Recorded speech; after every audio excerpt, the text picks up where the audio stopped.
সমস্ত ক্ষমতার মালিক তিনি হলেন একজন আল্লাহ।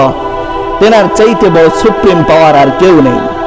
তাকান না আমেরিকার দিকে, যারা নিজেদেরকে সুপ্রিম পাওয়ার মনে করত, যারা গোটা পৃথিবীতে মুসলিম নিধনে মহামোড়ল ধারণ করেছে, নিজেরা মহামোড়ল হয়ে গোটা পৃথিবীর মুসলিমদেরকে ধ্বংস করার এক খেলায় নেমেছিল, তারা আজকে তাদের ক্যালিফোর্নিয়া এবং অ্যাঞ্জেলেস দাবানলের আগুনে দাউ দাউ করে জ্বলছে।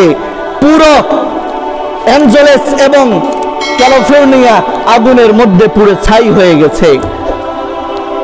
এরা ক্ষমতার মালিক নয়, পৃথিবীর মানুষ মনে করেছিল তারাই ক্ষমতার উৎস, তারাই গোটা পৃথিবীর বুকে মোড়ল, যাদের শক্তির কাছে সমস্ত শক্তি পরাজিত হয়ে যায়। না না, আল্লাহ বুঝাতে চায়, আয়াতের শুরুর অংশে বলেছি সুবহান, কেউ যেটা পারে না সেটা পারে আল্লাহ।